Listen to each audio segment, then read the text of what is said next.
you're never really going to change your aperture. And that's what that one dial in the front is for. All right, we're good to go. Okay? So, we're live. Hey everybody, welcome. Rob here from NoBS Photo Success. This is yours. This is James talking about... Hi, how you doing everybody? Christmas is right around the corner and we went and did some early Christmas shopping for ourselves. New G12, Canon G12. I decided to go a different route because I still have my G11, which works really well. And I went and bought a Lumix GF2, girlfriend number 2. And so anyways, today's episode of NoBsTeeVee, as you can tell, is... Point and shoot. Point and shoot cameras. That's what we're all about. Okay, and this is an important topic and I'm going to tell you why. Taking my old man glasses off here first. I want to tell the story about James and I when we first got our first point and shoots. And we're going to talk Way back when. We're going to talk about some old school stuff and the jumping cactus from hell in Phoenix. Oh yeah. Okay, here's how it goes. We were speaking at Henry's. If you're not from Canada, Henry's is a huge chain of camera stores. And every year, every 6 months, they have this big 3-day conference. It's sort of like our version of WPPI. And they have 45-minute seminars, and it's like every hour to have a new seminar on different topics. And we were speaking, remember? Friday, Saturday, Sunday.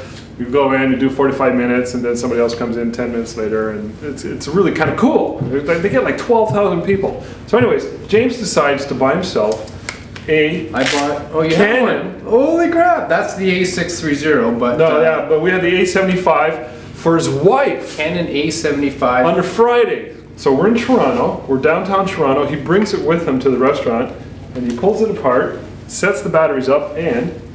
Well, the way Rob was sitting in the booth, the light was coming through and it looked really nice on him. So I took the camera and I was like, oh here, let me play around with this camera. So I started playing around with the aperture and priority and I said, damn. The aperture and priority? Yeah, aperture and priority. You know, odds and generals, stuff like that. 2.8. Yeah, 2.8. Started playing around with it, and we were actually quite impressed with the results. That was amazing. Three megapixels. My wife never got it. I kept it for myself, and then we went back to Henry's. We bought Rob one, and that was the beginning. Next day we were speaking again, and I bought one too. What we did that night was we jumped in my van and we're driving around Toronto. We did the point and shoot. We're taking pictures like crazy. We're having a blast. Young Street, in stores, on sidewalks. We'll see if we can dig up some. I'm going to put some in here. We can put them in the post. I'm going to edit some right here. Hold on, wait.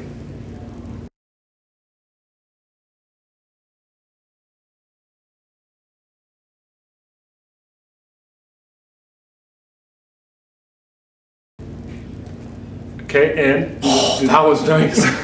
All right. Good. Those were some nice pictures, man. I can't believe that we took those. Those were awesome. So, anyways, I became like glued to my point shoot. And there's the case, same case. You see that little leather case? Can I see that, man? Right here, this little pocket in the front. You can put your weed in there. That's old, man. That's old. Let me see this. Let's bring it back. That is old school camera. But I had it on my belt. And you had yours always, and we just took them everywhere. Yeah. Everywhere we went. We called it the point. That's how, when you hear us saying, let's go on a crap shoot, that started with our point and shoots. And that's important to know, and I can get to that in a minute, because I want to talk a little bit more about what happened too, and some of the situations we'd find ourselves into, especially James with his little orb. What's that light orb called?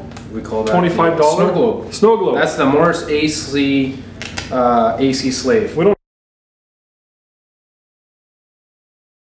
have one here to show you, but it's got a built-in slave, and then you could fire it off camera. So we go to these conventions. Remember Michigan? Yes, that's right. Everybody's in like they didn't tuxedos. like us because it was actually so boring that Rob and I started playing around with our cameras at the table, and we were taking like pictures of our dessert. We're like the bad kids at the back of the bus. But everybody at the table was having a blast. We're taking like commercial pictures of the cake, the we only dessert. have 15 minutes. Okay, so why are we actually talking about point and shoot This cameras? is important to know because, well, first of all, it is a legit way to practice photography. Okay? You're always looking, you're always inspired, you're always finding yourselves in an environment where you can be shooting at all times. So it's a great way to keep those creative juices going. What I used to say is that, you know, with our big DSLRs and all that, and our honking $3,000-$4,000, it's easy to take an image. Why not try creating the best possible competition image, you know, 20 by 30 prints that are stunning, right? okay, Point with shoot. a little point and shoot camera. It's amazing once you start, you know, get the point and shoot cameras off program mode, idiot mode, put them on manual, and just see how cool and how good images you can take. We've gotten some Jesus, I actually got my underwater accreditation with Professional Photographers of Canada, all with a point and shoot camera. Right? In our stunning images. In our underwater housings. Check these bad boys out, man. The underwater housings, they actually cost more than the camera, but man, are these things fun. Well, I wouldn't say they cost more. They do. These are $250. Well, I'd pay more than that. And the camera, the G12 is $450 on sale. Now I had a G11, just like this, but I lost it 3 months ago while doing a family shoot. I put it down somewhere next to a tree in the park and it's gone, so all I needed was that as an excuse to buy a new G12. Now here's a new fact for you people that have gone out and bought the G12, okay? We just discovered as of now, as of like 2 minutes before this video started, that the G11 underwater housing, okay? Not supposed to. Will fit the G12. The G12 camera. Not supposed to. The only thing that does not work when you put it in the housing is your front dial that will change the aperture and stuff like that. But which doesn't matter to me because I always use... You always use 2.8 when we're underwater. So if you want to save some bucks, go get the G11 underwater housing, which is titled the WP-DC34 case, because you'll actually get it cheaper than if you're going to buy the G12. Or buy the brand, whatever works. I still think that's awesome though, that it actually fits. I was all worried. I thought I was going to have to buy a brand new housing for the G12. Wait, which one do you have? You have... Okay, this one here is an old housing for this old Canon. So when we got the A75s or A85, which was the same model, we had an underwater housing for those. Still got yours? Yeah, we sit somewhere. We've had underwater housings for every point and shoot camera. I will have to go out and buy one for my Lumix now.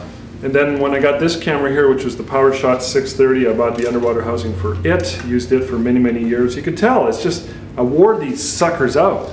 Put literally tens of thousands of pictures. You got to see the quality of these images, man. Like that's a 20 by 30, and it was stunning. And I'd go on holidays, France or the Caribbean, and all I would bring is a point shoot the video, shoot the stills.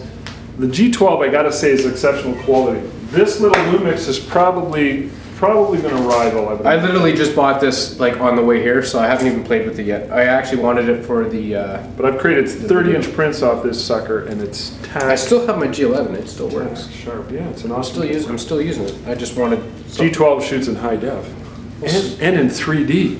This makes cappuccinos. This makes cappuccinos. No, that shoots in 3D. This shoots in 3D. 3D, and it makes cappuccinos. So anyways, we just want to talk about point shoots. That's really what we're talking about. Yeah, because Christmas is around the corner, so you know what I always say? Go out and treat yourself, because we just get yourself a point and shoot. We're giving you permission to go out and buy yourself a new point and shoot camera. It's a tax write-off. That's right. It's going to help your photography. It's going to help your photography Plus skills. It looks good when you show up at a wedding and you say, all right, I'm ready to go. Yeah. I got my new camera. James has even got one of those little HD cameras. HD GoPro cams, head cams. Yeah, for his fishing for my show. fishing videos. Yeah, so... any marketing talk? Before we how much time we got left? I have no idea. I forgot to set it. But all right. Wait, I got it. I'm going to say... It says, holy crap, we've been on for 5 hours. Oh no, that's somewhere. We're at 8 minutes and 20 seconds. All right, we're actually doing pretty good. We're doing pretty good. So I'm going to talk about our marketing tip of the week in a minute. Okay. Are we done talking about... I think we're done talking about this stuff here. Any questions? Yes, you at the back? No, the other guy. Yeah. Yeah. Uh-huh. Okay. Yeah, well... I don't know. Nikon point and shoots are good. I find them a little more... And you're a Nikon shooter too. Yeah, but I love the Canon. Yeah, the Canon's... I'm partial to the G12. The Canon's got that, I have to see if it's on my Lumix, but the Canon's got that evaluative white balance, which is really, really sweet. And you can shoot white balance while you're scuba diving. Oh yeah. This also works for snorkeling too. Oh yeah. Yeah, it's not just diving. Here we go. And in the bathtub. And in the bathtub. You got a funny picture. Put a picture. We'll put that in there.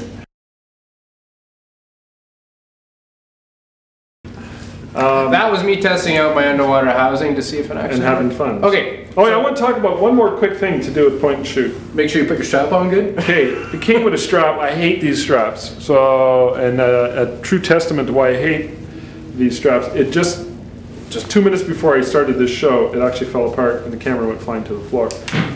So, I always get myself, where's my other strap? a little handy strap. There's a strap that came with this here underwater housing, which I have since lost. Oh, here it is. I got it. Here's what I love. These little straps here. Bing! Okay. These seem to work much better. They're light, they're fast, they wrap around your wrist. And, you know, you can hold it like this. And it's not on the camera yet, but it will be. James is going to show you his strap in a minute. Okay, and I'm going to talk about, finish off with a quick marketing strategy. I got my strap. Here comes his strap. I tend to drop my cameras. I had to go a little bit more industrial. So this is my strap here. It looks like a Black Rapid. Yeah, it's my Black Rapid strap, and you know, it works really well, and plus it keeps my neck warm. You know, so it is a little bit bigger. It's a big strap, right? But I never drop my camera. It works awesome, doesn't it? All right, I'm going to talk about a marketing strategy real quick. Strategy. It's a strategy. Here's my strategy. I've been working on this for a couple of years now. We have a local midwifery clinic, and I do a lot of newborns. And by the way, I just interviewed somebody on the forum on newborn pictures, and if you go to the blog, the interview's there, and you can listen to it. I put it out there. It's for members and non-members alike because it's all on baby safety. And this, I heard that already. Yeah, well, this is the girl who wrote the article, and she was mentioned in this blog, and I called her and interviewed her this morning. You drop one baby and that's it. Oh, man, your life's over. Your business is over. So it's a very critical interview and topic. But anyways, we were talking briefly about some marketing strategies that I asked her about. We touched on it briefly, and she mentioned about how she does awesome work, and she's very successful. Her newborn photography is amazing. And I said, well, how do you get your business? And she goes to the ultrasound places and the midwifery clinics and whatnot. It's exactly what I do, okay? And in my city, I'm in pretty tight with the midwifery clinic. What an awesome way to target your audience. Those are people who are having babies. Bingo, bingo. Rob's like right there in the delivery room, like beside the doctor. Here you go. Here's your sign. Now here's your free coupon. No, but anyways, I did this one thing because I noticed they had some images from years ago before I came along from another photographer who did a group shot of all the parents and babies from that year. And I said, well, why don't we do something similar and have each set of parents come in on their own? And did I talk about this before? I think you did. I did, yeah.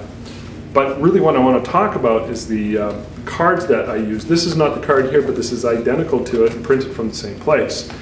And the reason I kind of thought of it, again, sorry to repeat myself, it's not only an awesome marketing tactic, affiliation, but I had everybody come in on their own and do the family picture, and I'm going to seam it together in Photoshop and do this big composite. Cool. So it gets all these people come through my studio. It's convenient for them. They come in their own time versus trying to get everybody there at the same time. And I give them a custom-made coupon certificate for a full-blown family shoot that they can come in at any time within the next year. And we had them printed at 5,000cards.com. 5,000cards.com! They're amazing. They get some of the best prices. I've never seen prices this good. They're from Canada, but they deliver all over the world. And if you're ever at WPPI, they have a booth there. They're marketing to... Go talk to Kapil. Kapil's the guy's name. He's like 6'8", and he looks like an Arabian Tony Robbins. Oh, there you go. That was good. That was good. He looks like Tony Robbins, but he's Arabian. Very, very nice. He's an awesome guy. He's a real entrepreneur. He markets all over North America, all over. He's in the UK, Europe. We've been using him for years. Yeah, his prices are unbelievable. So 5,000 cards. 5,000cards.com. Now, put the donut in the donut. What?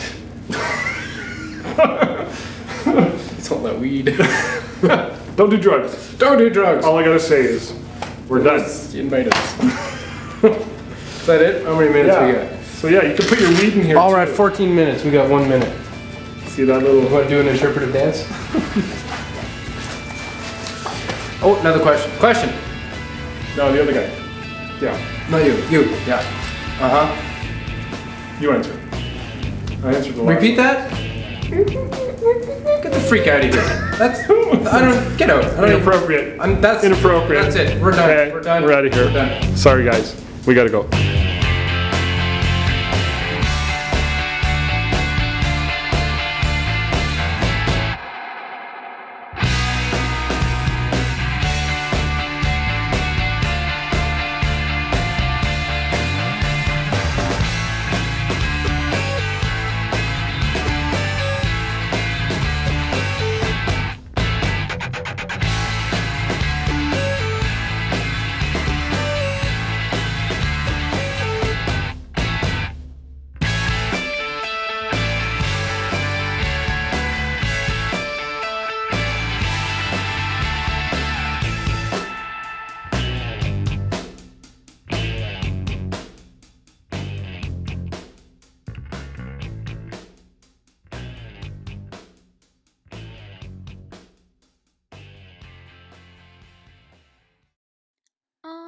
of NoBsTeeVe's photo success.